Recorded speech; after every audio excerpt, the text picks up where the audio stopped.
تمام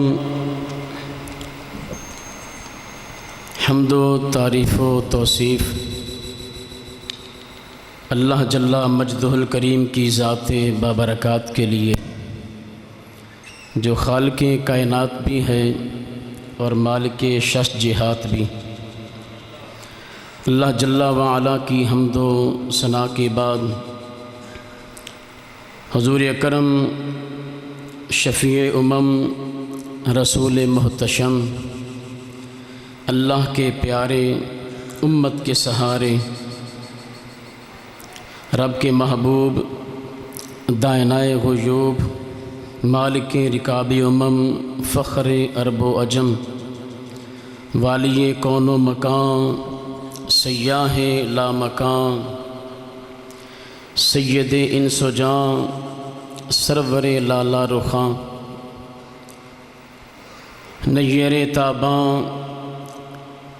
سرنشین مہوشاں، ماہ خوباں، شہنشاہ حسیماں، تتمہ دوراں، سرخیل زہرہ جمالاں، جلوہ صبح ازل، نور ذات لم یزل، فخر آدم و بنی آدم، نیر بطحا، رازدار ما اوحا، شاہد ما تغان، صاحب علم نشرہ، معصوم آمینہ احمد مجتبیٰ، جناب حضرت محمد مصطفیٰ صلی اللہ علیہ وآلہ وسلم کے حضور ناز میں اپنی عقیدتوں، ارادتوں اور اپنی محبتوں کا خراج پیش کرنے کے بعد، عالی مرتبت، ذی وقار، معزز و محترم سامعین سامعات، السلام علیکم ورحمۃ اللہ وبرکاتہ۔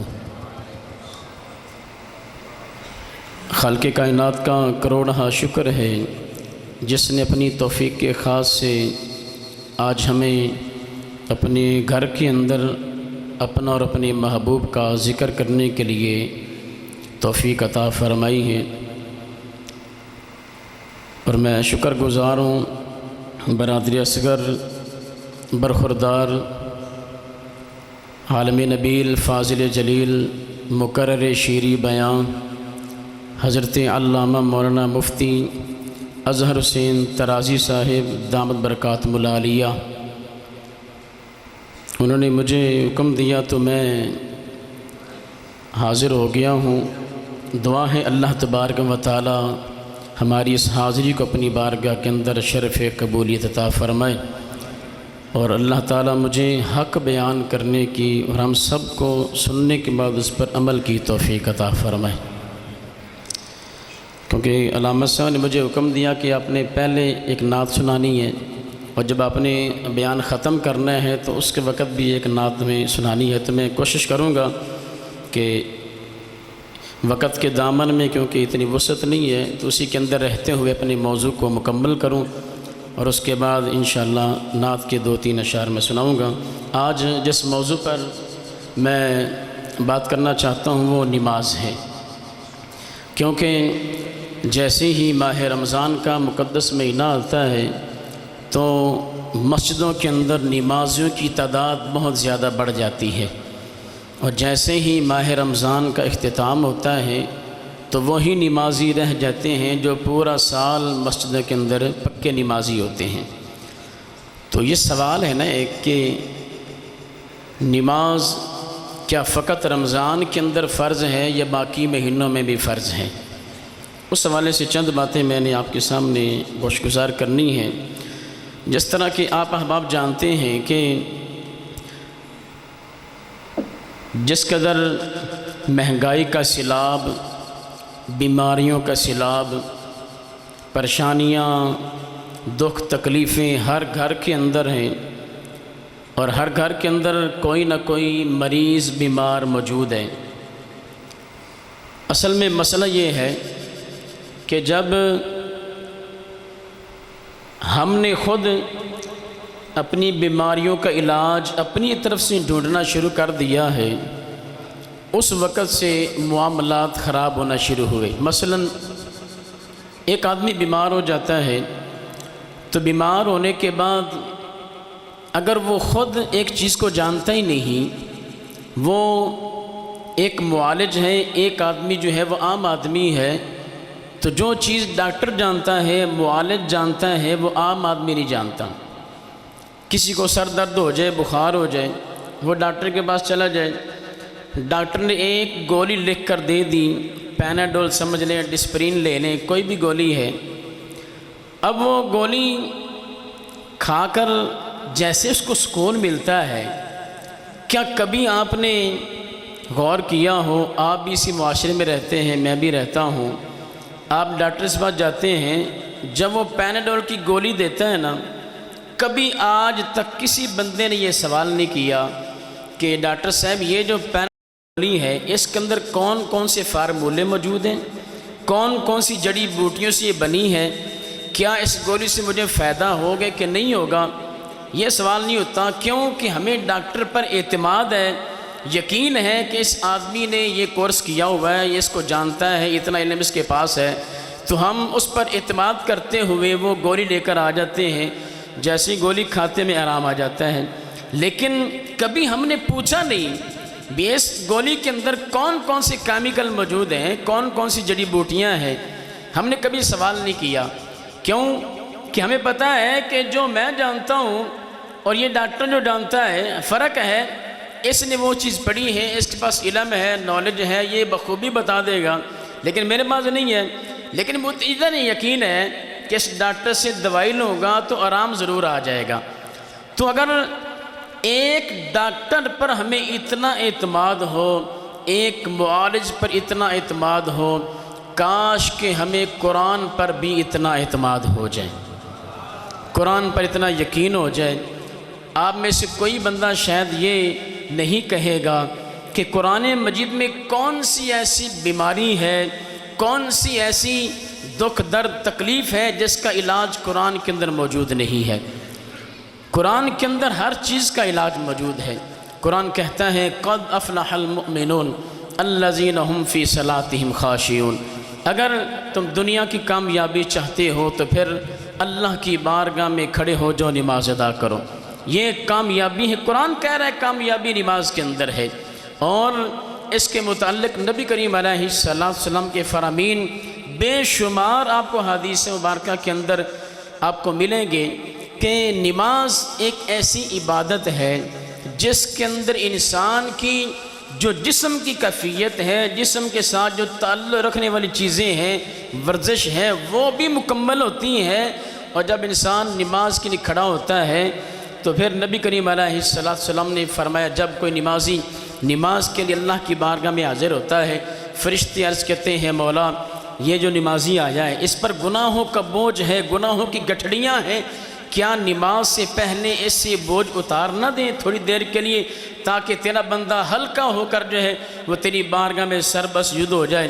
تو رب فرماتا ہے اے فرشتوں جب یہ نماز کے لیے کھڑا ہو تو اس کے کندھوں سے گناہوں کا بوجھ اتار دیا جائے۔ وہ بندہ جب نماز پڑھ لیتا ہے، نماز پڑھنے کے بعد جب وہ واپس جانے لگتا ہے، فرشتے عرض کرتے ہیں مولا یہ جو گناہوں کو بوجھ اتارا ہے کیا یہ دوبارہ اس کے کندھے پر رکھ دیں؟ تو رب فرماتے ہیں فرشتوں جو بوجھ اتر گیا اس کو اترا ہی رہنے دو، وہ تو اتنا کریم ہے، اتنا مہربان ہے۔ کبھی آپ نے غور کیا ہو کہ یہ نماز کے لیے وضو جب بندہ کرتا ہے تو احادیث مبارکہ میں آتا ہے، علماء فرماتے ہیں کہ جب بندہ ہاتھ دھوتا ہے تو ہاتھوں کے گناہ دھل جاتے ہیں، جب چہرہ دھوتا ہے چہرے کے گناہ دھل جاتے ہیں، پاؤں دھوتا ہے پاؤں کے گناہ دھل جاتے ہیں۔ ابھی یہ عبادت شروع نہیں ہوئی، ابھی اس کی ابتدا ہے، اس کے لیے وضو ہو رہا ہے۔ اگر وضو کرتے ہوئے گناہوں کی اتنی صفائی ہو جاتی ہے تو اندازہ کریں جب بندہ اللہ کی بارگاہ میں سر جھکا لیتا ہے تو کتنا کرم ہوتا ہوگا، کتنی مہربانی ہوتی ہوگی۔ اس لیے نماز کی بہت زیادہ اہمیت ہے۔ نبی کریم علیہ السلام نے فرمایا اے میرے صحابہ بتاؤ جس بندے کے دروازے پر نہر جاری ہو اور بندہ 5 وقت اس نہر کے اندر غسل کرتا ہو، نہاتا ہو، اے صحابہ بتاؤ اس کے جسم پر کچھ میل باقی رہے گا؟ عرض کی یا رسول اللہ صلی اللہ علیہ وسلم جو بندہ 5 مرتبہ غسل کرے یہ کیسے ہو سکتا ہے اس کے جسم پر کوئی میل باقی رہے؟ تو نبی کریم علیہ السلام نے فرمایا میرے صحابہ جس طرح 5 مرتبہ غسل کرنے والے کے جسم پر میل باقی نہیں رہتا۔ اگر کوئی بندہ 5 وقت اللہ کی بارگاہ میں نماز کے لیے کھڑا ہو جاتا ہے، اللہ اس کو ایسے ہی گناہوں سے پاک فرما دیتا ہے۔ اس لیے نماز کی بہت زیادہ اہمیت بیان کی گئی ہے۔ میں نے چند باتیں اصلاحاً جو وہ نماز کے حوالے سے کرنی ہیں، اور بڑی قابل غور باتیں ہیں، اگر توجہ سے سماعت فرمائیں گے تو انشاءاللہ اس کا فائدہ ہوگا کہ نبی کریم علیہ السلام کی اس امت میں نمازیوں کی کمی کیوں ہے۔ آج جیسے ہی ماہ رمضان گزرتا ہے تو مسجدیں ویران ہو جاتی ہیں، مسجدوں کے اندر نمازیوں کی تعداد کم ہو جاتی ہے، اور ہم ڈھونڈتے رہتے ہیں کہ جو نمازی 1 مہینہ مسجد میں آئے تھے وہ نمازی نظر نہیں آ رہے۔ تو بہت ساری وجوہات ہیں جن پر ہمیں غور و فکر کرنا ہوگا۔ میں چند باتیں آپ کے سامنے گوش گزار کر دیتا ہوں، اسی میں سے کہ نبی کریم علیہ السلام کا ارشاد گرامی ہے کہ مسلمان اور کافر کے درمیان اگر کوئی فرق ہے تو وہ نماز کا فرق ہے، نماز کا ہے۔ یہ نبی کریم علیہ السلام کا فرمان ہے۔ تو عبداللہ بن عمر رضی اللہ تعالیٰ عنہ آپ فرماتے ہیں کہ صحابہ کے دور میں اگر کوئی بندہ فجر کی نماز اور عشاء کی نماز چھوڑ دیتا تھا، باقی 3 نمازیں ادا کرتا تھا، حضرت عبداللہ بن عمر فرماتے ہیں ہمارے دور میں جو بندہ فجر اور عشاء کی نماز چھوڑ دیتا تھا، ہمیں شک ہو جاتا تھا کہیں یہ بندہ منافق تو نہیں ہو گیا۔ آپ اندازہ کر لیں، فجر کی نماز عشاء کی نماز 2 نمازیں چھوڑی ہیں، تو صحابہ کہتے ہیں ہمیں شک ہو جاتا تھا کہ کہیں یہ بندہ منافق تو نہیں ہو گیا۔ میں کہتا ہوں اگر وہ صحابہ آج ہمیں دیکھ لیں جو آج ہماری کیفیت ہے، وہ تو 2 نمازیں چھوڑتے تھے، ہم ساری گول کر جاتے ہیں۔ اگر صحابہ آج ہمیں دیکھ لیں تو ہمارے ان کا فتویٰ کیا ہوگا؟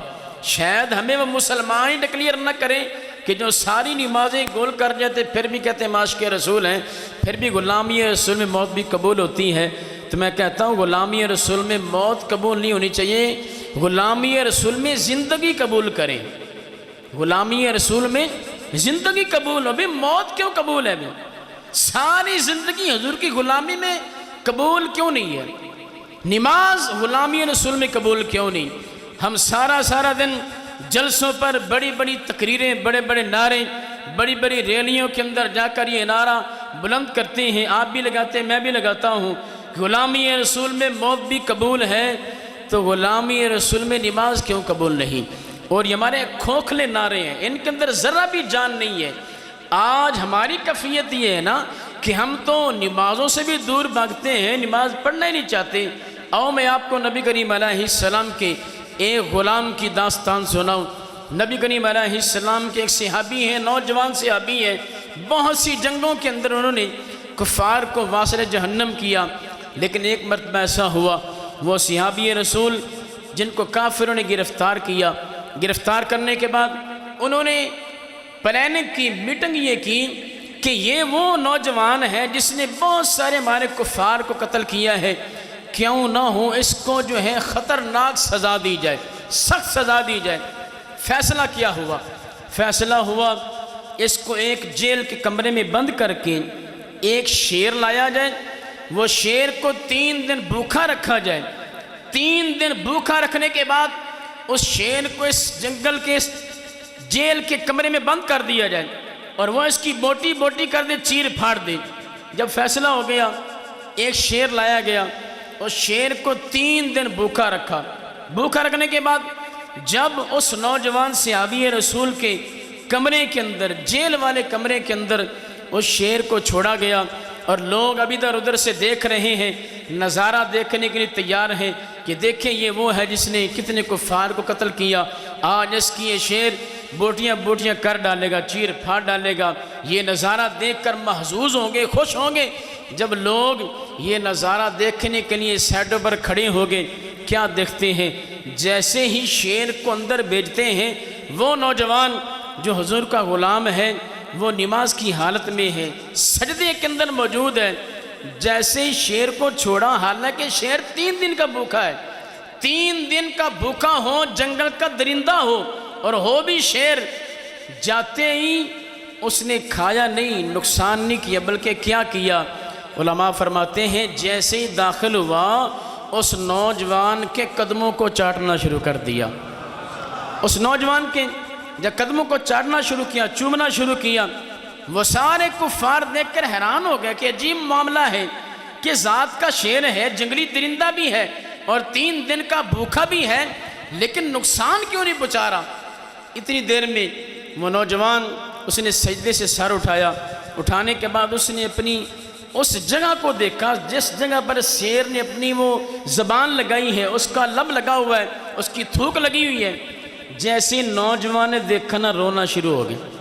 جب رویا کفاروں نے باتیں کی، کہا کہ ہمیں پتا تھا کہ تو ڈر جائے گا، موت کو سامنے دیکھ کے تو رو رہا ہے. اس نوجوان نے کہا واللہ میں موت کو دیکھ کے نہیں رو رہا، اور تم بھی دیکھ رہے ہو جس شیر کو تم نے میری موت بنا کے بھیجا ہے وہ موت تو میرے پاؤں کو چوم رہی ہے، لہٰذا میں اس کو دیکھ کر نہیں رو رہا. انہوں نے پوچھا پھر رونے کی وجہ کیا ہے؟ قابل غور بات ہے، رونے کی وجہ کیا ہے؟ اس نے کہا رو اس لیے رہا ہوں میرے پاس اتنا علم نہیں ہے، میں عالم نہیں ہوں، میرے پاس فقہ کا علم نہیں ہے، میں اتنا نہیں جانتا کہ پاؤں اس پر یہ شیر کی زبان لگی ہے میرے پاؤں پر، اس کی زبان لگنے سے میرا وضو بھی باقی رہا ہے کہ نہیں رہا. رونے کی وجہ یہ ہے کہ میں نے جو سجدہ کیا ہے اس کی زبان لگنے سے پتہ نہیں میرا سجدہ بھی قبول ہوا کہ نہیں ہوا. میں اس لیے نہیں رو رہا کہ شیر میرے سامنے ہے تو میں اس کو دیکھ کر رو لوں. فرمایا نہیں، موت کو سامنے دیکھ کر بھی جن کی سوچیں یہ ہو، جن کی فکر یہ ہو کہ میرا وضو بھی پتہ نہیں باقی رہا کہ نہیں رہا. نمازیں تو ان لوگوں کی تھیں، آج ہمارے پاس ٹائم بھی ہے، وقت بھی ہے، سب کچھ ہے، لیکن آج ہم نماز کے قریب نہیں آتے. کیوں؟ اس کی وجہ کیا ہے؟ ایک استاد پڑھا رہا تھا اسکول کے اندر، اس نے اپنے طلباء سے سوال کیا، اپنے شاگردوں سے سوال کیا بیٹا بتاؤ نماز کون لوگ نہیں پڑھتے؟ وہ کون لوگ ہیں جو نماز نہیں پڑھتے؟ یہ سوال تھا طلباء سے، بچوں سے. استاد نے پوچھا کہ بچاؤ بیٹا نماز کون نہیں پڑھتا؟ اب 3 بچے کھڑے ہوئے، ان تینوں نے جواب دیا جو وہ بالکل جواب بھی ٹھیک ہے، درست جواب ہے. آپ نے اور میں نے غور کرنا ہے کہ جو بچوں نے جواب دیا ہے ان میں سے ہم کون سی کیٹیگری کے اندر ہیں، ہم کس حصے میں ہیں. اگر ہیں تو ہمیں آج ہی اللہ کی بارگاہ میں توبہ استغفار کر کے نمازی بننا ہوگا. اگر نہیں ہیں تو پھر اللہ کا شکر ادا کریں کہ اللہ نے آپ کو نمازی بنایا ہے. اب دیکھیں ان 3 بچوں نے جواب کیا دیا. پہلا کھڑا ہوا، کہا استاد جی نماز وہ نہیں پڑھتا جس کو نماز آتی ہی نہیں ہے.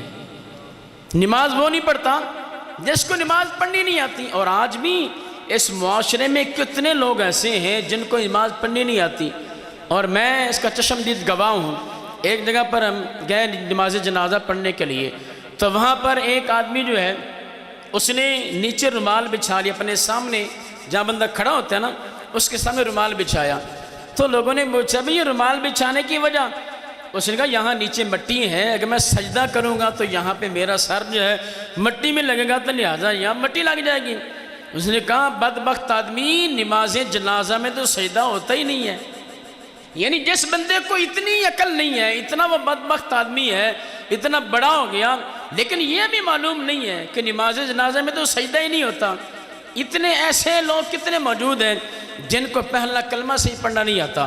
کتنے لوگ ہیں نماز سن لے نماز نہیں آئے گی، دعائے قنوت سن لے وہ نہیں آئے گی، باقی دنیا جہان کے سارے کام آتے ہوں گے، اگر نہیں آتا تو ہمیں نماز پڑھنا نہیں آتا. تو بچے نے جواب دیا کہ استاد جی نماز وہ نہیں پڑھتے جن کو نماز آتی ہی نہیں ہے. استاد نے کہا ٹھیک ہے. دوسرا بچہ کھڑا ہوا، آج کہ استاد جی نماز وہ نہیں پڑھتے جو فوت ہو چکے ہیں. زندہ تو نماز پڑھتے ہیں، جو فوت ہو جائیں. قبرستان میں کبھی دیکھا ہے آپ نے جا کے کوئی مردہ باہر نکل کر نماز پڑھ رہا ہوں؟ کبھی ایسا نہیں ہوا. قبرستان میں تو ویسے بھی مسئلہ مفتی صاحب موجود ہیں، قبرستان کے اندر تو نماز ہوتی نہیں ہے. تو فرمایا کہ استاد جی وہ لوگ نماز نہیں پڑھتے جو مر جاتے ہیں، جو زندہ ہیں وہ نماز پڑھتے ہیں، فوت ہونے والے نماز نہیں پڑھتے. استاد نے کہا بیٹا ٹھیک ہے. تیسرا بچہ کھڑا ہوا، عرض کی استاد جی وہ لوگ نماز نہیں پڑھتے جو مسلمان نہیں ہیں، کیونکہ کافر نماز نہیں پڑھتا، مسلمان تو پڑھتا ہے۔ اب یہ آپ نے میں نے سوچنا ہے، جو بے نمازی ہیں ان سے سوال ہے، کیا آپ کو نماز پڑھنی نہیں آتی اس لیے نہیں پڑھتے، یا آپ بالکل فوت ہو چکے ہیں، مردہ ہو چکے ہیں اس لیے نماز نہیں پڑھتے، یا دائرہ اسلام سے خارج ہو چکے ہیں، مسلمان نہیں ہیں اس لیے نماز نہیں پڑھتے؟ اگر یہ تینوں نہیں ہیں تو پھر کون سی ایسی وجہ ہے جس چیز نے آپ کو نماز سے روکا ہوا ہے؟ لہٰذا فوت شدہ نماز نہیں پڑھتے، جن کو نماز نہیں آتی وہ نہیں پڑھتے، اور جو غیر مسلم ہے وہ نماز نہیں پڑھتے۔ مومن تو نماز پڑھتا ہے نا، مومن کی تو شان یہ ہے اس کی پیشانی جب بھی جھکے رب کی بارگاہ میں جھکنی چاہیے۔ ایک بات آپ کو بتاؤں، آپ حیران ہوں گے، رب ذوالجلال نے بڑے بڑے طاقتور جانور پیدا کیے ہیں، ہم سے زیادہ طاقت کے اندر بھی ہیں، جسامت کے لحاظ سے بھی ہم سے زیادہ طاقتور ہیں۔ ہاتھی کو دیکھ لیں، یہ گائے بیل کو دیکھ لیں، کتنے بڑے بڑے جانور ہیں، ان کو اللہ نے پیدا کیا، جسامت بھی زیادہ ہے، طاقت بھی ہم سے کہیں زیادہ ہے، لیکن آپ نے کبھی غور کیا ہے جب یہ ایک لقمہ اٹھاتے ہیں، لقمہ اٹھانے کے لیے اپنے منہ کو زمین پر لگاتے ہیں، اپنے سر کو زمین پر جھکاتے ہیں، تب جا کر رب ذوالجلال جو ہے ان کو وہ لقمہ عطا کرتا ہے۔ جتنا مرضی بڑا جانور ہے آپ دیکھ لیں، جب اس نے کھانا ہے پینا ہے وہ سر کو جھکائے گا تب جا کے وہ کھانا وہ کھا سکتا ہے، پانی پی سکتا ہے۔ لیکن انسان ہے، رب ذوالجلال نے اشرف المخلوقات بنایا نا، تو رب نے فرمایا انسان میں نے تجھے جانوروں کی طرح نہیں بنایا، اشرف المخلوقات بنایا ہے، تجھے دو ہاتھ دیے ہیں، جب جانور کھانے لگتا ہے پینے لگتا ہے اپنا سر زمین پر رکھتا ہے جھکاتا ہے تب جا کر میں اس کو رزق دیتا ہوں۔ لیکن اے میرے بندے میں نے تجھے اتنا افضل بنایا ہے، تجھے ایک لقمے کے لیے زمین پر جھکنے نہیں دیتا، بلکہ تجھے ہاتھ دیے ہیں، ان ہاتھوں سے کھانا توڑ لقمہ میں ڈال۔ کیوں؟ رب چاہتا ہے اے میرے بندے میں چاہتا ہوں تیرا سر جب بھی جھکے میرے سامنے جھکنا چاہیے، تیرا سر کسی لقمے کے لیے زمین پر نہ جھکے، ایک روٹی کے لیے جھکے۔ وہ کسی نے کہا تھا کہ ایک سجدہ جسے تو گراں سمجھتا ہے 1000 سجدوں سے انسان کو دیتا ہے نجات۔ اگر انسان ایک بار رب کی بارگاہ میں جھک جائے تو کتنی ایسی جگہیں ہیں جہاں پر اس کو جھکنے سے رب میرا بچا لیتا ہے۔ کبھی آپ نے غور کیا نماز جنازے میں سجدہ کیوں نہیں ہے؟ نماز جنازہ حالانکہ نام اس کا نماز ہے تو نماز میں سجدہ ہوتا ہے، لیکن نماز جنازہ میں سجدہ نہیں ہے، کیونکہ سامنے میت پڑی ہوتی ہے، میت پڑی ہے۔ رب نے سجدہ ایسے نہیں رکھا، اگر مسلمان جنازے میں سجدہ کریں تو کوئی کافر غیر مسلم قریب سے گزر رہا ہو، وہ دیکھیں کہ مسلمان ایک میت کے سامنے جھک رہے ہیں، سر جھکا رہے ہیں، تو رب نے یہ بھی نہیں چاہا کہ نماز جنازہ ہو، رب نے سجدہ نہیں رکھا۔ کیوں؟ رب چاہتا ہے میرے بندے میں صرف تجھے اپنے آگے جھکنا دیکھنا چاہتا ہوں، یہ سامنے میت ہے یہاں بھی تیرا سر نہیں جھکاؤں گا۔ رب نے اس نماز میں سجدہ ہی نہیں رکھا، کیوں؟ رب چاہتے ہیں تیرا سر جب بھی جھکے میری بارگاہ میں جھکنا چاہیے۔ تو دیکھیں انسان کو اللہ تبارک و تعالیٰ نے کس قدر عظمت، کس قدر فضیلت عطا فرمائی ہے کہ انسان جو ہے وہ نماز پڑھتا ہے، نماز سے کتنی، نبی کریم علیہ السلام کا فرمان ہے الصلاۃ مفتاح الجنہ، نماز جنت کی چابی ہے، نماز جنت کی چابی ہے۔ آپ جب گھر جاتے ہیں، گھر پہ تالا لگا ہوا ہو، آپ کا اپنا گھر ہے، کسی گھر نہیں، اپنا گھر ہو، تالا بھی آپ نے خود لگایا ہو، لیکن آپ کے پاس چابی نہ ہو تو کیا آپ گھر کے اندر داخل ہو جائیں گے؟ نہیں ہو سکتے، کیونکہ آپ کے پاس چابی نہیں ہے۔ اچھا پھر چابی ہے لیکن اس تالے کی نہیں ہے، کوئی اور چابی ہے تو پھر بھی چابی نہیں لگے گی۔ اچھا چابی جب بندہ لگاتا ہے نا تالے کو، تو تالے کے اندر دندان ہوتے ہیں، وہ دندان جتنے ہیں اتنے ہی دندان چابی کے اندر ہوں گے تب تالا کھلے گا۔ مثلا تالے کے اندر اگر 5 دندان ہیں تو چابی کے اندر 3 ہیں تو تالا نہیں کھلے گا۔ اگر تالے کے اندر 5 ہیں اور چابی کے اندر ہی پہ 5 ہوں تب جا کر وہ تالا کھلے گا۔ اگر آپ کے گھر کا تالا ہو، لگایا بھی آپ نے خود ہو، اگر وہ چابی کے بغیر نہیں کھلتا تو جنت کا دروازہ چابی کے بغیر کیسے کھل جائے گا؟ جنت کا دروازہ، تو جنت کی چابی کیا ہے؟ نماز۔ اب یہ جنت کا جو تالا ہے اس کے بھی دندان ہیں، اس کے بھی دندان ہیں، 5 دندان ہیں اس کے، فجر، ظہر، عصر، مغرب، عشاء پڑھیں گے۔ آج یہ بھی تو ہے نا، کچھ نمازی فجر پہ آ گئے باقی ساری نمازیں چھوڑ دیں، کچھ نمازی مغرب پہ آ گئے باقی چھوڑ دیں، کچھ نمازی عشاء پہ آ گئے باقی ساری چھوڑ دیں۔ بھئی اگر آپ کے پاس دندان ہی پورے نہیں ہوں گے اس تالے کے، پھر جنت میں داخل نہیں ہو سکتے۔ اس لیے اس تالے کو کھولنے کے لیے ہمارے پاس چابی ٹھیک ہونی چاہیے۔ تو چابی تب ٹھیک ہوگی جب ہم جو ہے وہ 5 وقت کے باجماعت نمازی بن جائیں گے۔ آپ غور کریں، آج کے اس دور کے اندر جتنے جلسے ہو رہے ہیں، جتنی محفلیں ہو رہی ہیں، جتنی تقریریں ہو رہی ہیں، تاریخ گواہ ہے، جتنی محفلیں، جلسے، جلوس اس دور میں ہو رہے ہیں، سابقہ کسی دور میں اتنے جلسے محفلیں نہیں ہوئی۔ سب سے زیادہ جلسے، سب سے زیادہ محفلیں، جلوس اس دور میں ہیں۔ اگر اس دور کے اندر سب سے زیادہ جلسے ہو رہے ہیں، سب سے زیادہ محفلیں ہو رہی ہیں، تو پھر ہماری مسجدوں میں نمازیوں کی تعداد کم کیوں ہے؟ پھر ہماری ماؤں، بہنوں، بیٹیوں کے سروں پر شریعت کے مطابق پردہ کیوں نہیں ہے؟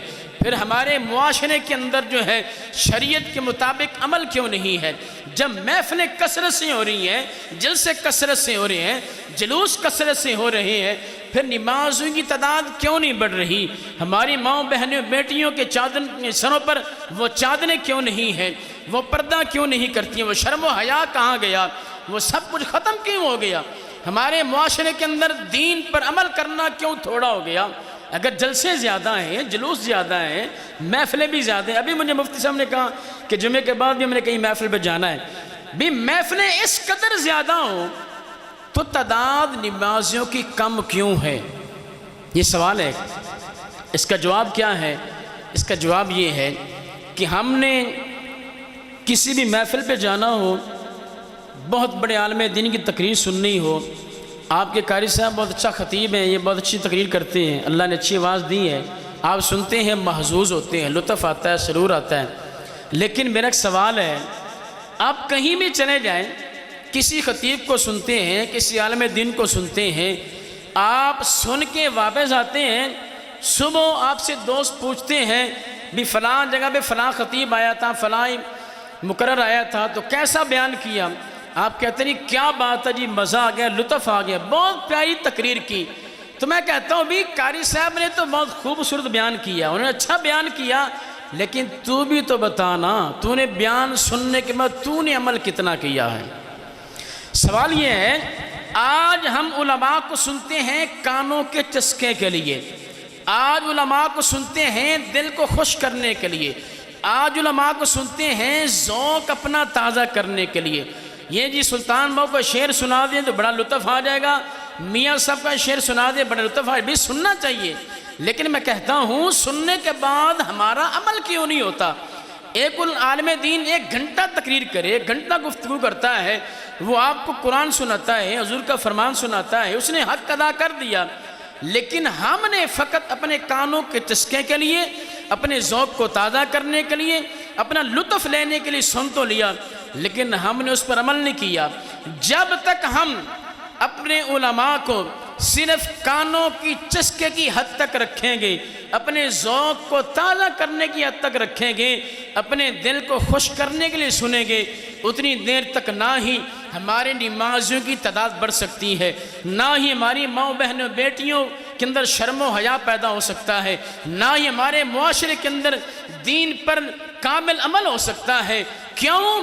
جب ہم چسکے کے لیے سنیں گے، وہ چسکا تو پورا ہو جائے گا، یہ تب ہوگا جب ہم کسی بھی عالم دین کو ذوق کے نہیں ضرورت کے لیے سنیں گے۔ کسی عالم دین کو سنیں دین کی ضرورت کے لیے، آپ کو ضرورت ہے، آپ کو نماز کے مسائل کا نہیں پتہ، آپ اس لیے سن رہے ہیں عالم دین کو کہ ہمیں نماز کا مسئلہ پتہ چل جائے، اگر آپ کو پاکی ناپاکی کا نہیں پتا، آپ ایک عالم دین کو اس لیے سن رہے ہیں کہ ہمیں پاکی ناپاکی کے مسائل حاصل ہو جائیں، آپ کو روزے کے مسائل کا نہیں پتا، زکوٰۃ کے مسائل کا نہیں پتا، جب ایسے علماء کو سنیں گے، ان مسائل کو ضرورت سمجھ کر سنیں گے، دین کو ضرورت سمجھ کر سنیں گے، اس دن کے بعد سے ہمارے اندر تبدیلی بھی آئے گی، نمازوں کی تعداد بھی بڑھے گی اور مسجدوں کے اندر رونقیں بھی لگیں گی۔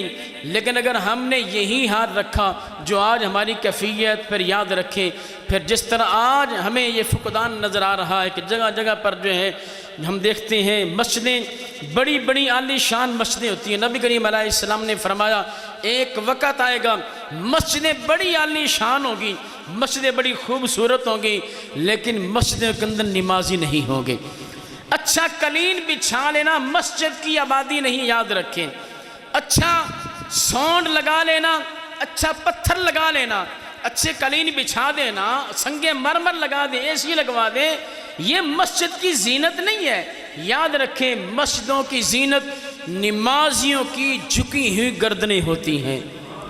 جب تک نمازی مسجدوں کے اندر نہیں آئیں گے، چاہے آپ کروڑوں خرچ کر لیں، مسجد آباد پتھروں سے نہیں ہوتی میرے بھائی، مسجد آباد ان بڑے بڑے اے سیوں سے نہیں ہوتی، مسجد آباد ان بڑے بڑے خوبصورت اور مہنگے قالینوں سے نہیں ہوتی، مسجد آباد نمازیوں سے ہوتی ہیں۔ جب نمازی اپنے سر کو رب کی بارگاہ میں جھکائیں گے تو مسجد آباد ہوگی۔ اگر ہم چاہتے ہیں ہماری مسجد آباد ہوں، اپنے علماء کو ضرورت کے لیے سنیں، ضرورت کے لیے، چسکے کے لیے، کانوں کے ذوق کے نہ سنیں۔ اور مجھے پتہ چلا کہ آپ کے امام صاحب نے، قاری صاحب نے، یہ میرے شاگرد بھی ہیں اور یہ میرے ماموں کے بیٹے بھی ہیں، تو انہوں نے پورا مہینہ جو ہے یہ دین کے مسائل آپ کو سکھائے، نماز کے مسائل ہیں، روزے کے مسائل ہیں، نماز سکھائی۔ بہت اچھا عمل ہے، بہت اچھا اقدام ہے، مجھے بڑی خوشی ہوئی، انتہائی خوشی ہوئی۔ اگر ہر عالم دین، ہر امام و خطیب اپنی مسجد کے اندر ایسا اہتمام کر لے، یقیناً اس سے بہت فائدہ ہوگا اور نمازوں کی تعداد بھی بڑھے گی اور لوگوں کو مسائل کا پتہ بھی چل جائے گا۔ تو لہٰذا اس لیے یہ بہت اچھی کاوش ہے، آپ ان کا ساتھ دیں، یقیناً جو ہے یہ آپ کے لیے بہت فائدہ مند ہیں۔ اور مجھے یقین ہے کہ قاری صاحب جس قدر محنت کرتے ہیں، جس قدر محبت سے یہ دین کا کام کرتے ہیں، اور صرف یہاں نہیں، میں اس چیز کی گواہی دیتا ہوں کہ مفتی صاحب جس علاقے میں بھی گئے ہیں، جس گاؤں میں گئے ہیں، انہوں نے اسی طرح ہی محنت کی ہے اور آج بھی لوگ ان کو محبت کی نظر سے دیکھتے ہیں۔ اللہ تعالیٰ ان کے علم کے اندر، عمر کے اندر مزید برکتیں عطا فرمائے۔ اور میں آخر میں یہی کہوں گا کہ نماز نماز نماز، نبی کریم علیہ السلام کے آخری جو الفاظ ہیں وہ بھی نماز کے حوالے سے ہی ہیں کہ نماز نماز نماز۔ تو نماز پڑھیں، اپنے بچوں کو نماز سکھائیں، خود نمازی بنیں۔ جب آپ نماز پڑھ لیں گے تو اس کا فائدہ کیا ہوگا؟ آخری ایک حکایت سن لیں۔ نبی کریم علیہ السلام کی بارگاہ میں ایک غلام آ گیا، عرض کہ یا رسول اللہ صلی اللہ علیہ وسلم، گھر میں برکت نہیں ہے، روزی کم ہو گئی ہے، فاقے ہیں۔ تو نبی کریم علیہ السلام نے فرمایا ایسا کرو، اپنے دروازے پر نہ پردہ لگا دو، پردہ لگا دو۔ اس نے پردہ لگا دیا۔ پردہ لگانے کے بعد کچھ عرصہ گزرا تو حضور کی بارگاہ میں حاضر ہوا کہ یا رسول اللہ صلی اللہ علیہ وسلم، اب کافی حالات بہتر ہیں، رزق کی فراوانی ہے، بہت آسانیاں ہیں۔ تو عرض کی یا رسول کیا یہ صرف ایک پردے کی بات تھی؟ صرف میں نے پردہ لگا دیا تو حالات ٹھیک ہو گئے؟ نبی کریم علیہ السلام نے فرمایا کہ غلام، بات اصل میں یہ ہے کہ تیرے گھر میں پردہ نہیں تھا نا، تو تیرے گھر کے دروازے کے سامنے سے ایک بے نمازی کا گزر ہوتا تھا، اس بے نمازی کی نظر تمہارے گھر میں پڑتی تھی، اس کی نحوست کی وجہ سے یہ بے برکتی ہوئی ہے۔ تو آپ اندازہ کر سکتے ہیں اگر گھر کے اندر بے نمازی کی نظر پڑ جائے تو بے برکتی ہو جاتی ہے اور نحوست آ جاتی ہے، تو جس گھر کے اندر بے نمازی رہتا ہو وہاں کیا عالم ہوگا۔ آج ہمیں اکثر شکایت ہوتی ہے علماء سے، لوگ تعویذ لینے آ جاتے ہیں، دم کرانے آ جاتے ہیں، جی گھر میں برکت نہیں ہے، وہ جی کسی نے ہم پر جادو کر دیا ہے، وہ جنات کا سایہ ہو گیا، فلاں ہو گیا، فلاں ہو گیا۔ یہ کیوں ہوتا ہے؟ اس کی وجہ حضور نے فرمایا کہ اپنے گھروں قبرستان نہ بناؤ، قبرستان نہ بناؤ۔ قبرستان نہ بناؤ کا مطلب کیا ہے؟ حضور نے فرمایا کہ سنتیں گھر ادا کرو، نوافل گھر ادا کرو، فرائض مسجد میں ادا کرو۔ سنتیں گھر پڑھیں گے، نوافل گھر ادا کریں گے، قرآن کی تلاوت کریں گے، جہاں قرآن کی تلاوت ہوتی ہے وہاں اللہ کی رحمتوں کا نزول ہوتا ہے، وہاں فرشتوں کا نزول ہوتا ہے۔ ہم نے قرآن گھر میں رکھا تو ہوتا ہے لیکن اونچا اس کو غلاف کے اندر بند کر کے رکھ دیتے ہیں، کہتے ہیں تیرا اونچا مقام ہے، بس تو اونچا ہی پڑا رہے، لہذا کھولنے کی ضرورت نہیں ہے۔ مجھے ایک واقعہ یاد آ گیا، اگر اجازت سنا دوں۔ ایک گھر میں قاری صاحب گئے، انہوں نے جا کے ختم پڑھا، یا ختم پڑھنے کے بعد واپس آ گئے، تو وہ جو گھر والے تھے میاں بیوی، وہ گھر میں دیکھا تو کچھ پیسے تھے ان کے گھر میں پڑے ہوئے تھے، وہاں وہ نہیں تھے، تو بڑے حیران ہوئے، بدگمانی پیدا ہو گئی، شاید قاری صاحب جو آئے تھے ختم پڑھنے کے لیے وہ لے گئے ہوں۔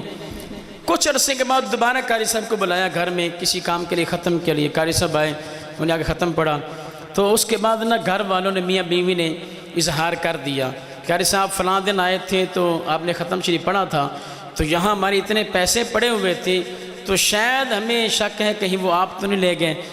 تو قاری صاحب نا رونے لگ پڑے، ان کی آنکھوں سے آنسو جاری ہو گئے۔ تو گھر والوں نے کہا شاید قاری صاحب شرمندہ ہو رہے ہیں، انہوں نے کہا جی کوئی بات نہیں، اگر آپ لے گئے تو کوئی بات نہیں۔ کہا جی میں اس لیے نہیں رو رہا، میں لے نہیں گیا، مجھے رونا اس بات پہ آ رہا ہے کہ جو میں نے پیسے آپ کے پڑے ہوئے تھے وہ میں نے اٹھا کے قرآن مجید کے اندر رکھ دیے تھے، میں نے کہا یہ قرآن کھولیں گے تلاوت کرنے کے لیے تو ان کو پیسے مل جائیں گے۔ رونا اس بات سے آ رہا ہے کہ جب سے میں گیا ہوں واپس آیا ہوں، تم نے اتنے جو درمیان میں وقت گزرا ہے، تم نے ایک مرتبہ بھی قرآن کو کھول کر نہیں دیکھا۔ اگر قرآن کھولتے تو پیسے بھی مل جاتے، بدگمانی بھی نہ ہوتی۔ تو آج ہماری کیفیت بالکل یہی ہے، ہم قرآن کو کھولتے نہیں ہیں، قرآن گھر میں پڑھتے نہیں ہیں، نہ اس کی تلاوت ہوگی، نہ سنتے ادا کریں گے، نوافل پڑھیں گے، تو پھر جنات کا سایہ ہی ہوگا، پھر وہاں پہ جادو بھی ہوں گے، ٹونے بھی ہوں گے، سب کچھ ہوگا۔ اگر اس سب کو دور کرنا چاہتے ہیں تو گھر میں سنتیں بھی ادا کریں، نوافل ادا کریں، قرآن کی تلاوت کریں، اللہ تبارک و تعالیٰ برکتیں نازل فرمائے گا۔ اللہ تبارک و تعالیٰ ہم سب کو جو باتیں کی ہیں، مجھ سمیت ہم سب کو اس پر عمل کرنے کی توفیق عطا فرمائے۔